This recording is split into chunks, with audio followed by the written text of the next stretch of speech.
Linear A, the clay lock of Western history. Imagine standing inside the sun-scorched ruins of Knossos on the island of Crete, pressing your fingertips against a slab of baked terracotta no larger than your hand. The clay feels rough, cool, and ancient, scored with delicate, sweeping strokes carved nearly 4,000 years ago by a scribe whose entire world was swallowed by fire and sea. You are holding the oldest financial ledger, administrative decree, and sacred memory of Europe's first advanced civilization, the Minoans. Thousands of these tablets exist in glass museum cases today, preserved with astonishing physical clarity. You can trace every curve of their symbols with your eye. Yet, when you try to read what is written right in front of you, the silence is total. Here is the unsettling reality that modern history rarely admits to you in school. In 1952, a brilliant young architect named Michael Ventris cracked Linear B, the secondary script found on the Greek mainland, by proving it was an archaic form of early Greek written in a complex syllabary. Naturally, researchers assumed that cracking Linear A would take only months because Linear A uses almost the exact same visual symbols as Linear B. It looks like the same language on the surface. But when you apply the phonetic values of Linear B directly to Linear A, the result is complete mathematical gibberish. Modern computational linguists fed every known Linear A inscription into state-of-the-art neural networks, training deep learning models on every language family on Earth, from ancient Semitic to Anatolian and Basque. The computers returned a blank wall. Linear B was cracked because it hid familiar Greek inside an unfamiliar code. Linear A resists every machine on the planet because the spoken language behind those symbols has no surviving relative, no linguistic descendants, and no recorded twin anywhere in human memory. It is a true phantom language, locked inside a script that sits right under our noses. This is the knowledge detonation that shifts how you look at the human timeline. Everything you consider the foundation of Western civilization, our architecture, our writing, our trade systems, was built on top of a society whose actual voice we cannot recover. We can rebuild their palaces, but we cannot read their prayers. We can map their trade routes, but we cannot read their names. You live in a world where we can peer into the heart of distant galaxies, yet 3,000 tablets sitting in climate-controlled European museums remain an absolute digital black hole. Ask yourself, what happens to your own digital legacy if the chain of human memory breaks for just one generation? If an entire seafaring empire, boasting plumbing, multi-story architecture, and global trade networks, can have its entire history permanently locked behind baked clay, how permanent are the servers holding your life today? And as you ponder how an ancient scribe silenced modern supercomputers, prepare to step into a courtyard in Langley, Virginia, where a single sculptor turned an artist's chisel into the ultimate humiliation for the world's most powerful spy agency. Kryptos, the Bronze Wall of Langley. Picture yourself walking into the central courtyard of the Central Intelligence Agency headquarters in Langley, Virginia. The air is tense, smelling of wet earth, asphalt, and crisp autumn leaves.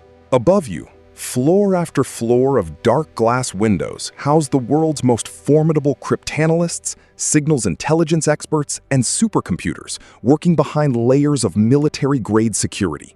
Right in the middle of this high-surveillance sanctuary stands an S-shaped copper sculpture glowing copper red under floodlights, Kryptos. For 35 years, the world's elite intelligence agents have walked past this 12-foot-tall bronze scroll every single morning, carrying coffee cups, looking at 865 hand-carved letters, knowing that a lone civilian artist made them look completely helpless. In 1990, sculptor Jim Sanborn was commissioned to build an art installation for CIA headquarters. Sanborn had no formal background in cryptography, so he spent months studying cipher mechanics with a retiring CIA cryptographer. he carved 4 distinct encrypted sections into the heavy metal panels. Within a few years, elite codebreakers inside the CIA and NSA, using raw mainframe computing power, cracked the first 3 sections. They decoded poetic descriptions of hidden chambers, latitude and longitude coordinates, and archaeological logs. But when they slammed into section K4, a short, dense block of just 97 characters, the world's most powerful intelligence agencies hit a concrete wall. Over 35 years have passed. Tens of thousands of professional cryptographers, amateur sleuths, and military supercomputers have thrown every brute force algorithm and quantum-resistant matrix at those 97 characters. They found nothing. Sanborn watched the CIA fail for decades, occasionally dropping hints to keep the world from giving up. He revealed that characters 64 through 69 spell out Northeast. Years later, he revealed another word: Berlin. Then came clock. Yet, even with 3 confirmed anchor words carved into 97 letters, the underlying mathematical mechanism of K4 remains entirely uncracked. Search Kryptos K4 Clue 2026 release the moment this video ends to see the latest letter hint Sanborn gave to the CIA. The knowledge detonation of Kryptos is not just that 97 letters can withstand 35 years of NSA supercomputing. It is the realization of how human creativity can bypass raw electronic force. Sanborn did not invent a mathematical super cipher using digital encryption algorithms. He used physical layerings, custom offset matrix grids, intentionally deceptive spelling quirks, and analog human spatial logic. Machine learning models thrive on statistical probability and pattern repetition, but a human mind deliberately bending rules creates an informational maze that brute force mathematics cannot navigate. Look closely at your reliance on the digital world around you. You assume that higher technology always equals higher intelligence, and that machine power will inevitably conquer human craft. Kryptos is a cold bronze mirror reflecting the limits of machine logic. It proves that a single determined mind, armed with nothing more than copper plates and a hand chisel, can create a riddle that outlives the agency designed to know everything. But while Sanborn built his cipher as a cerebral puzzle for spies, another killer sent a grid of symbols on scrap paper to terrorize an entire nation, and it took half a century for the world to hear his true voice. The Zodiac 340, the kitchen table nightmare. Feel the coarse texture of a cheap, yellowing newsroom envelope in November 1969. Smell the sharp, chemical stench of cheap blue felt-tip marker ink drying on grid paper. You are looking at a 17 by 20 character matrix containing 340 strange geometric shapes, astrological signs, and Navy signal symbols.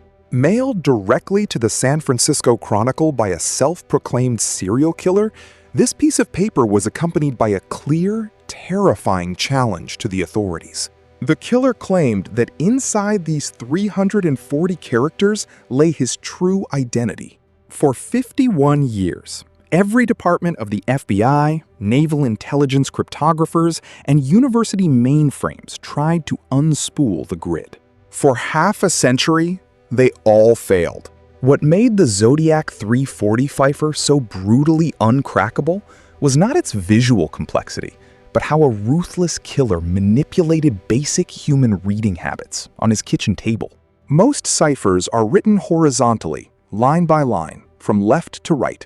Standard decryption software assumes that language flows in structured, linear sequences. For decades, analysts tried applying simple substitution systems, assuming each symbol matched a single letter of the English alphabet.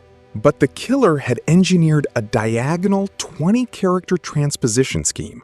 To read the text correctly, you had to start at the top left corner, move down 1 row and over 2 columns, wrapping around the edge of the paper like a knight on a chessboard, breaking the text into 3 distinct offset blocks.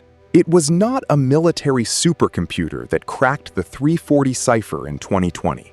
It was a self-taught American software developer named David Oranchak, working alongside an Australian mathematician and a Belgian computer programmer.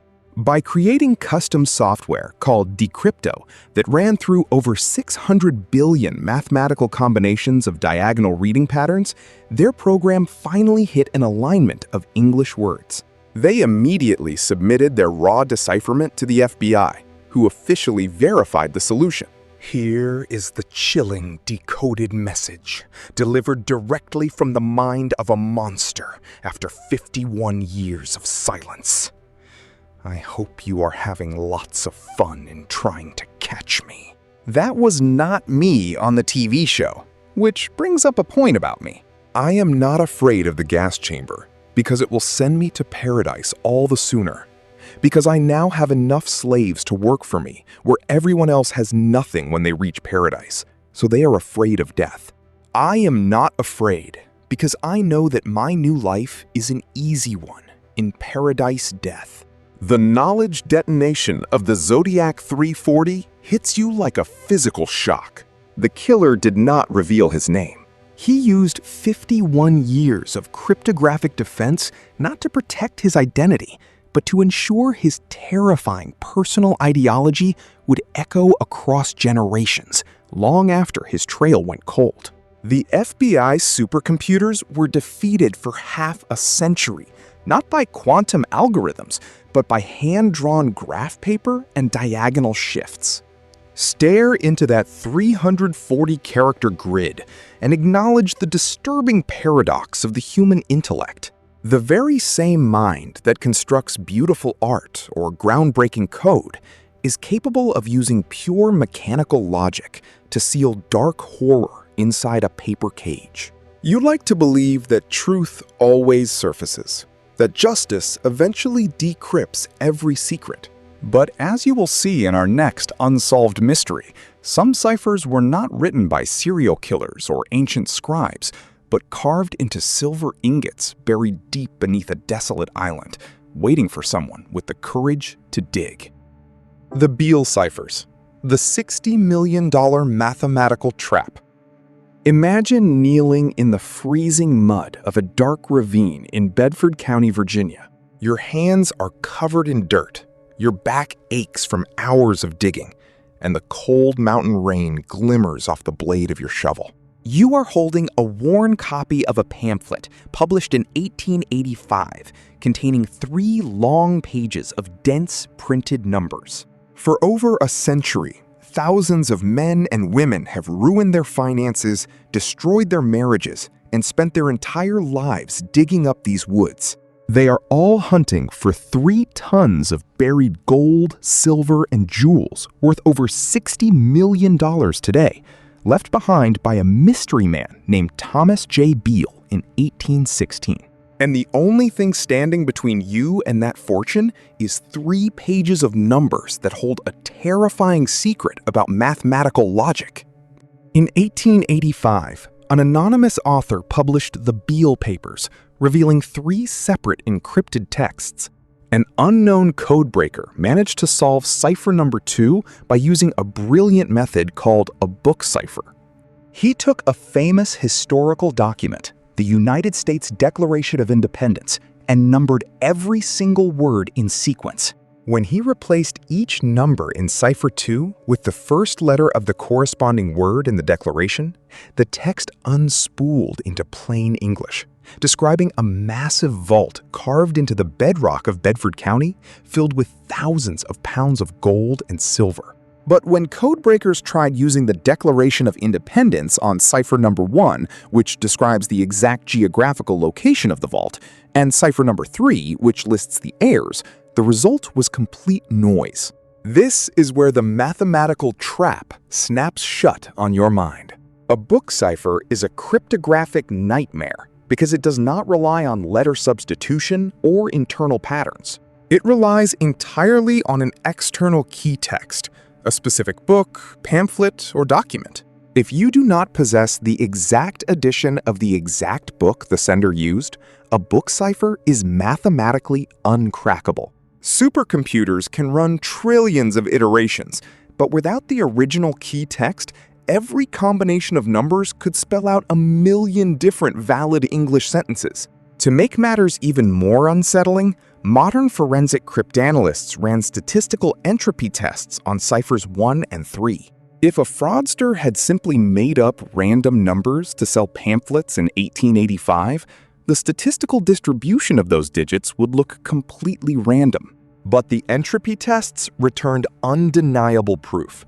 Ciphers 1 and 3 contain authentic, structured linguistic entropy. The numbers are not fake. They represent real, meaningful sentences written in English. Look at the psychological trap you are standing inside. Either Thomas J. Beale used an obscure 19th century pamphlet or personal diary that was lost to history, locking $60 million in gold beneath Virginia dirt forever, or an unknown genius engineered history's most brilliant mathematical virus, intentionally creating a cipher that is statistically real, yet functionally impossible to solve. Ask yourself how much of your own life you would gamble on a line of numbers, knowing that human obsession can make a person dig in the cold dark until their arms give out, chasing a key that was burned 100 years ago. And while Beale buried his fortune beneath Virginia soil, another master of mystery buried a secret not in gold, but in 87 crescent moons sketched on a quiet afternoon in England. The Dorabella cipher, the musical phantom. Picture yourself sitting in a sunlit Victorian drawing room in 1897, smelling the faint aroma of black tea, old paper, and wood smoke. You are holding a small, folded piece of notepaper sent through the British Post, written by 39-year-old classical composer Edward Elgar to 24-year-old Dora Penny, whom he affectionately nicknamed Dorabella. Across the page, written in dark green ink, is a message composed of 87 strange symbols. There are no alphabet letters, no numbers, and no standard punctuation. Instead, your eyes trace 3 lines of delicate, flowing glyphs shaped like tiny crescent moons and arches, each symbol made of 1, 2, or 3 semicircles facing in 8 different directional orientations. For over 125 years, codebreakers, linguists, and the official Edward Elgar Society tried to decode this short letter. Dora Penny herself admitted she could never decipher it during her entire lifetime. Cryptanalysts initially assumed it was a simple monoalphabetic substitution cipher, a private, playful secret between 2 close friends. But when researchers ran standard English frequency analysis on the 87 characters, the results collapsed. In the English language, certain letters like E, T, and A dominate every sentence. The Dorabella cipher completely lacks the statistical fingerprint of spoken English. This is where the knowledge detonation alters everything you thought you knew about cryptography. Modern computational musicologists stopped looking at the note as written text and started looking at the author. Edward Elgar was not just a letter writer. He was a musical genius whose brain operated in polyphonic counterpoint. When you analyze the 87 characters through the lens of music theory rather than linguistics, the structure shifts. The 8 directional orientations of the semicircles correspond precisely to an 8-note octave scale, while the 1, 2, or 3 arches dictate note duration and harmonic intervals. Elgar did not write Dora Penny a romantic letter. He encoded a 3-part contrapuntal melody, a short, unreleased musical composition, directly onto paper using his own visual shorthand. He created a piece of music that could only be heard by someone who knew how to translate visual curves back into sound.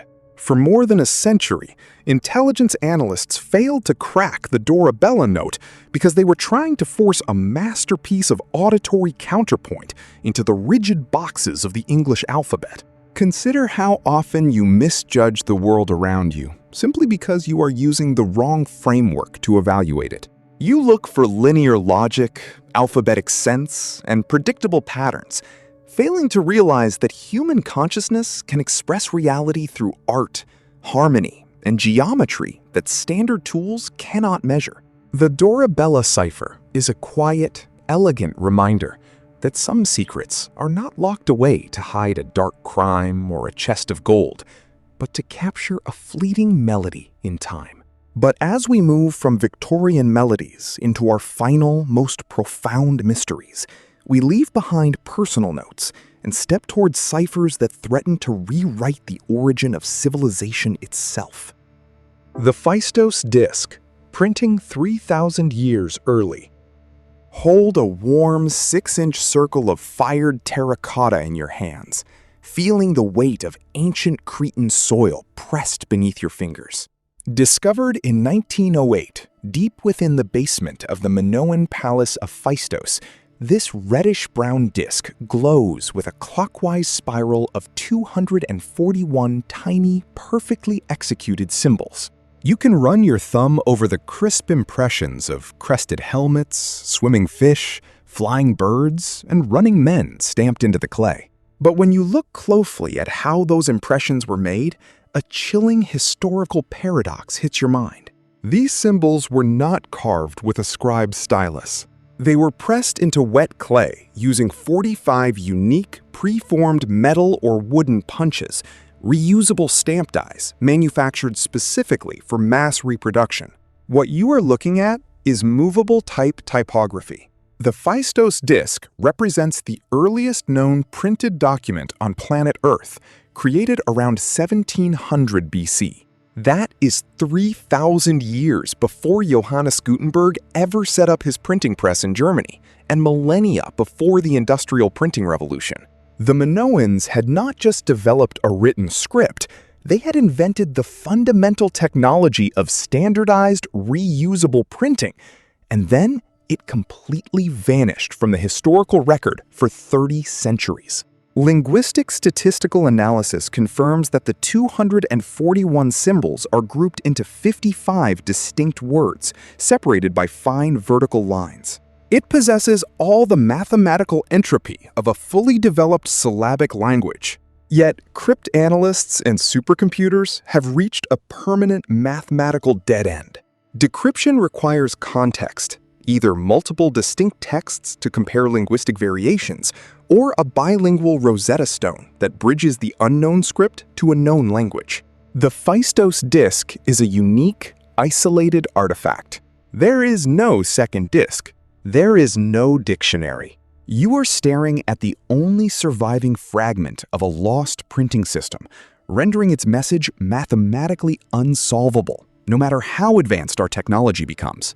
If a stamped clay disk from 1700 BC can invent typography 3,000 years early, what does that say about the physical artifacts we've recovered from ancient mines? In our breakdown of the 3-billion-year-old Klerksdorp spheres, the physical matrix gets even stranger. Consider what it means for human civilization to invent a game-changing technology, use it once, and then lose it to the dust of history. We like to imagine human progress as an unbroken ladder, climbing steadily toward enlightenment. But the Phaistos disk proves that history is a series of forgotten peaks and dark valleys. Powerful ideas are born, stamped into clay, and buried for millennia, while humanity forgets what it once knew. And as strange as a printed clay disk from the Minoan Bronze Age is, our final unsolved code shows how an entire writing system on an isolated Pacific island was erased from human memory in a single afternoon. Rongo Rongo, the dead key of Easter Island. Picture standing on the rocky, windswept coast of Easter Island, feeling the spray of cold ocean water against your face as waves crash against massive stone moai statues.